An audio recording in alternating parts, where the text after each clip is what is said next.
নমস্কার বন্ধুরা, আজ আমি একটি কুইজের রেসিপি নিয়ে এসেছি। প্রথমে বাটারটাকে মিক্স করে তার সঙ্গে হাফ কাপ চিনির গুঁড়ো মিশিয়ে তার মধ্যে একটুখানি সল্ট দিয়ে ভালো করে মিশিয়ে নেব। এখানে আমাদের এই মিক্সচারটাকে ভালো করে মিশিয়ে নিতে হবে যতক্ষণ না চিনির গুঁড়ো ভালো করে মাখনের সাথে মিশে যায়। তো এখানে আপনারা দেখতেই পাচ্ছেন যে আমাদের মাখনের সঙ্গে চিনির গুঁড়ো ভালো করে মিশে গেছে।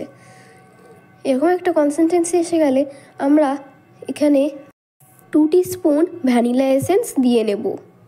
তারপর আমাদের এই ব্যাটারটার সঙ্গে ভালো করে মিশিয়ে নিতে হবে এই ভ্যানিলা এসেন্সটা মিশিয়ে নেওয়ার আমাদের 1 কাপ ময়দা ও 1 টিস্পুন বেকিং পাউডার ছেনে নিয়ে এই মিক্সচারটার মধ্যে দিয়ে দিতে হবে।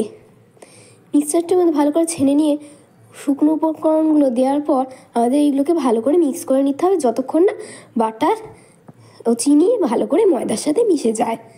তো এখানে আপনাদের ভালো করে ময়দাটাকে চিনির সাথে এবং মাখনের সাথে মিশিয়ে নিতে হবে। এবার আমরা অল্প অল্প করে 4 টেবিল স্পুন দুধ মিশিয়ে নেব, একসাথে নয়, অল্প অল্প করে আমাদের এটাকে ব্যাটারের সঙ্গে মেশাতে হবে। এবার আমাদের ব্যাটার প্রায় রেডি সব দুধ থেকে মেশানোর পর। এবার আমি পাইপিং ব্যাগ ও স্টার নোজলের সঙ্গে ভালো করে একটি ট্রের মধ্যে বাটার পেপারে তেল লাগিয়ে এখানে কুকিজের শেপগুলো দিয়ে নিচ্ছি। এখানে আমি কয়েকটি কুকিজে চকো চিপস দিয়ে দিয়েছিলাম যাতে কয়েকটিতে চকো চিপসও পাই। এখানে চকো চিপস দেওয়ার পর আমরা প্রিহিট করে রেখেছিলাম ওটিজিটাকে। আমাদের ওটিজিটাকে 200 ডিগ্রিতে 10-15 মিনিটের জন্য কুকিজগুলোকে বেক করতে হবে।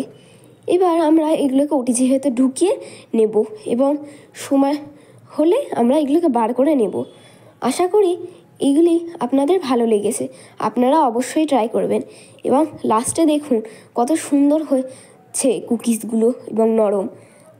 নমস্কার।